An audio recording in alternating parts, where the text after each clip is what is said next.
Think about this. Norse sagas from Iceland, the Mahabharata from India, the Egyptian Book of the Dead, pre-Columbian myths from Mexico, different continents, different languages, zero contact with each other, and yet every single one of them tells the same story. A grinding mill, a broken axis, the end of a golden age. That is not a coincidence. That is a code. In 1969, two historians of science made an argument that the academic world was not ready for. Giorgio de Santillana, professor at MIT, Hertha von Dechend, professor at Goethe University in Frankfurt. Together, they wrote Hamlet's Mill. Their claim was blunt.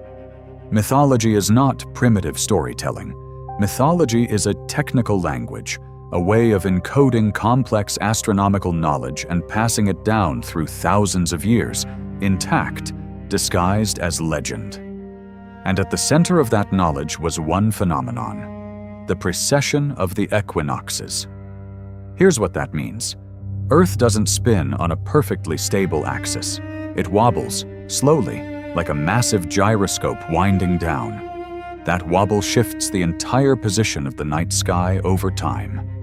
The vernal equinox, the moment spring begins, drifts 1 degree every 72 years. The constellations shift. The pole star changes. An entire cosmic age ends, and a new one begins. One full cycle takes approximately 26,000 years.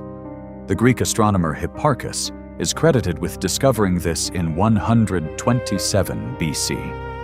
But Santillana and von Dechend argued that this knowledge predated him by at least 1,000 years, possibly much more. And the proof, they said, was hidden in plain sight inside the world's oldest myths. Now, the title. Where does Hamlet come in?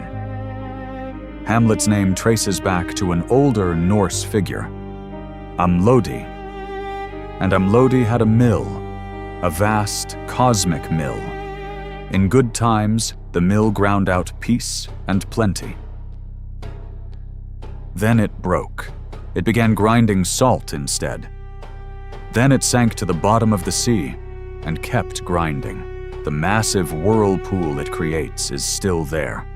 The Norwegians call it the Maelstrom. This is not just a Scandinavian tale.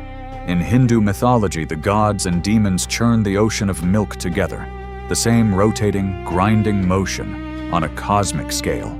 In the Finnish Kalevala, the great artifact called the Sampo is a mill. It breaks. It sinks into the sea. Same story. In Sumerian texts, in Egyptian cosmology, in Polynesian oral tradition, across the Aztec calendar system, a broken axis, a spinning vortex, a shattered age. According to Santillana and von Dechend, the mill is the celestial axis itself. The grinding is precession, and every time the mill breaks, every time the age ends, the vernal equinox has crossed from one zodiacal constellation into the next.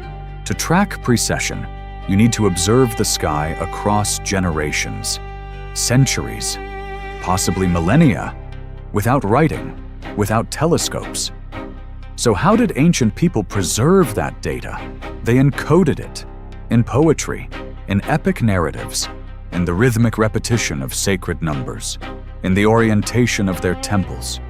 One number appears again and again throughout the book: 432,000, the warriors of Valhalla in Norse mythology. Exactly 432,000, the syllables of the Rigveda. 432,000, the length of Babylon's great year, 432,000 years. This is not decoration. This is precessional mathematics, baked into sacred texts across 3 unconnected civilizations. That does not happen by accident. To be clear, this thesis is contested. When Hamlet's Mill was published, much of the academic establishment pushed back hard. Selective reading, overstretched connections, methodological looseness. These were legitimate criticisms, and they still stand. But in the decades since, Archaeology quietly caught up to some of the book's underlying instincts, Stonehenge's precise astronomical alignments. Newgrange in Ireland, built around 3200 BC, aligned so exactly that on the winter solstice, a narrow beam of light illuminates the inner chamber for exactly 17 minutes. Göbekli Tepe, 12,000 years old, with orientations pointing to specific stellar risings. Some things can no longer be dismissed. Ancient humans watched the sky with a systematic precision we consistently underestimated. Hamlet's Mill is where the field of archaeoastronomy found its conceptual foundation. That field is now mainstream science. Step back for a moment. If this thesis is even partially right, mythology was not where knowledge went to die. It was how knowledge survived. The most important observations humanity ever made were not stored in libraries. They were stored in stories, because stories outlast civilizations, and that implies something uncomfortable. The ancestors we call primitive may not have been primitive at all. They inherited the sky. We just forgot the language it was written in. Hamlet's mill is still turning. We just stopped listening for it. Please share what you think in the comments.